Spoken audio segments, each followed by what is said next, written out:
Now, when you are, from the records, we saw that when you are being cross-examined by the council to the commission in Enugu, you said it was the North that waged war on Biafra. The North, in fact, the first division from the North descended on Biafra from Nsukka. Is that the first division of Northern Nigerian Army? Of course, it is not first division of Northern Nigerian Army, but it was commanded by the Northern troops, Northern officers and men. And that's your basis of saying it was the North that waged war on Biafra? I said actually it was Nigeria that waged war, not Biafra waging war on Nigeria. No, you said the North in your evidence. It must be lapsus linguae. Thank you very much. Now, you said it was in your book and in your evidence that the coup at 1966 January was long overdue. That was what I felt. That was my opinion. Do you still feel that a military coup is the best solution to political problems of countries such as Nigeria? Now, as you are there now on oath. The situation in 1966 cannot by any means be equated to the situation now in Nigeria.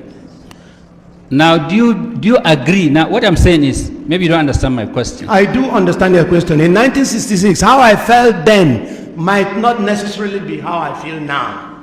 Okay. Do you still believe that military as an alternative to political government or to democratic government is the best solution? Right now that I am an old man, I feel otherwise. Okay. And you know that that first attempt you made was the beginning of the military incursion into democratic rule in Nigeria. Very right. It is not the handover or button changing that you keep having after that. Okay. Now the Ohaneze petition and your evidence said there was to be a planned jihad on January 17th. It came from your evidence. I said it's in my book, which was published in 1981. Listen to my question, please. Yes, I said so. Now, immediately after talking about the jihad, they said the coupists. There's nothing called Listen now, those who planned the coup is the same thing. Coup plotters. Yes, the coup plotters, it doesn't matter. The coup plotters were to install Chief Awolowo as the president. That's what they plan to do. Which of them? Those who planned the jihad or your own, those who planned... You talk about planning the jihad. Those of us concerned with the coup of January 66 did not plan any jihad. Yes.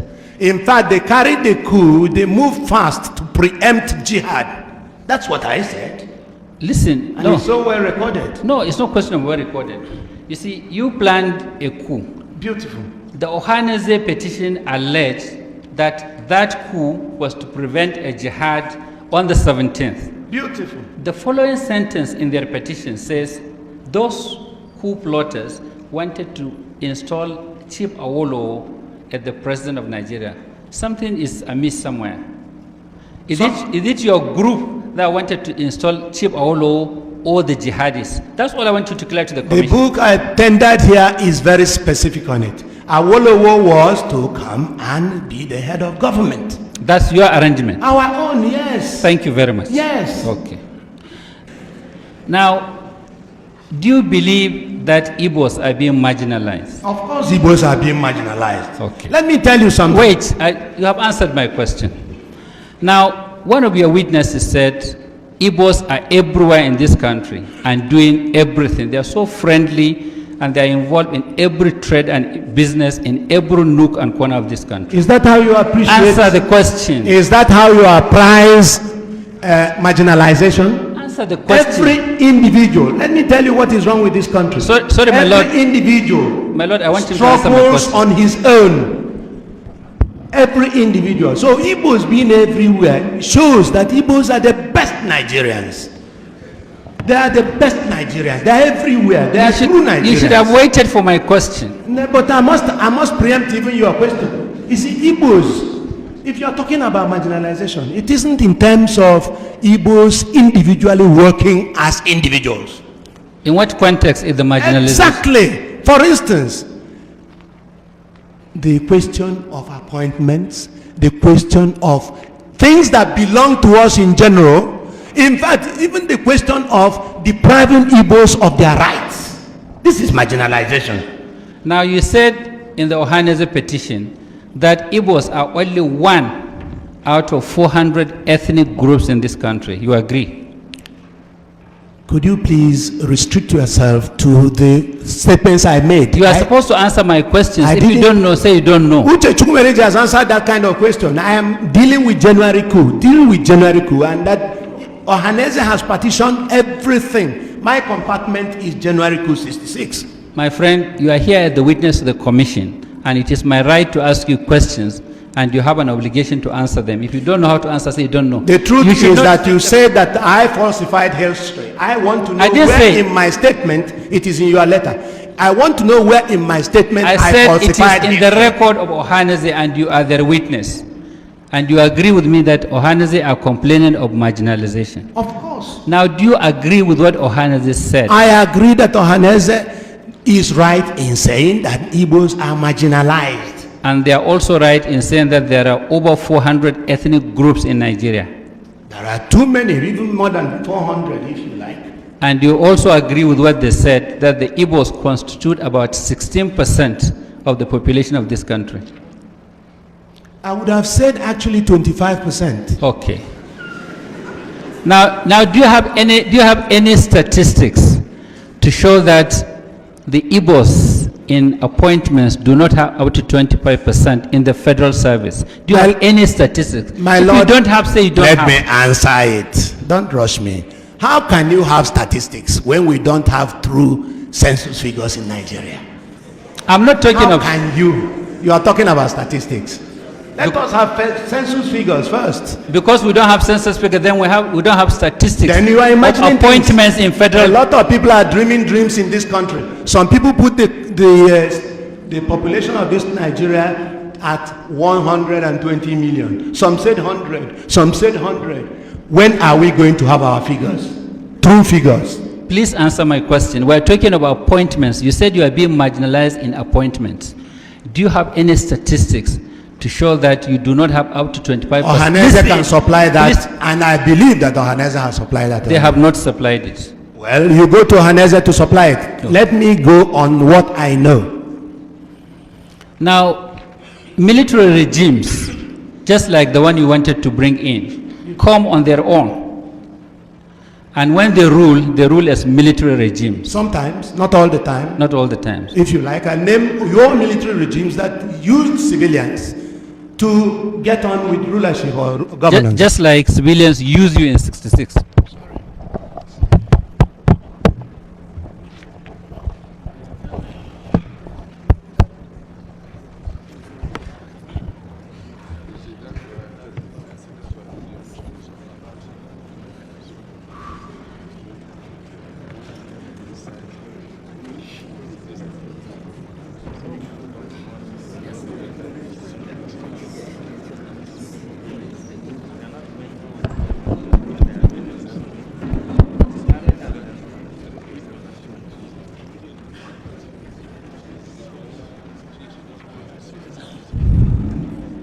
There was never any military regime in this country that ruled without civilians. Fair enough. That ruled without civilians. Good. I'm happy you are confirming it. That's what I said. Yes. And there was never any military regime in this country that ruled without representation from across this country. We never ruled Nigeria. No, I'm not talking. We of January 66 never ruled Nigeria. So you are not in a position to know who should have been in the government if we actually wanted to rule Nigeria. Okay. Now, in 1966, 60% of the officers of the Nigerian army were Igbos. 60% of the officer corps were Igbos. That is, in fact, an estimate, yes. Yes. And at that time, from your evidence and your book, one of the things worrying the Igbo officers was that there was the Nigerianization of the army, and some people were insisting on quota.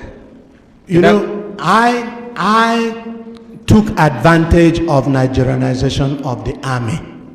So I could not condemn Nigerianization of the army. No, I'm not saying you. What we took exception from was the question of anybody in trousers becoming an officer. That's what we took exception from. Okay. Now, when you left the army as a captain. Yes, of course. Yes. I didn't leave the army. I was bundled into prison. Okay, and then from there dismissed or retired. Up till tomorrow, we were not tried, so I don't know whether it's dismissed or retired. And all this is because you are involved in the January 66. Exactly. General Enjuma. And as I told you, even Gawan did not try us. Yes. Rather, he gave one of us, our leader, he gave our leader a military burial and gave him full military honors whilst he detained us. And you could kill Ironsi for not trying us. And he left that gentleman for not trying us either. Now, at the time you planned the coup, or you were planning the coup, you knew that if the coup failed, your career in the army is finished. Fantastic, you are right. Then I knew. Yes.